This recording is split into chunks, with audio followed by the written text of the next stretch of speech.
You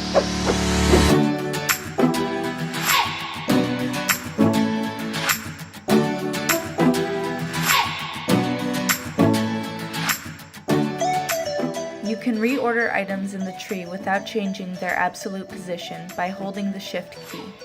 You can also right-click a target and use the Change Support option. This operation updates the relative position while maintaining the same absolute position.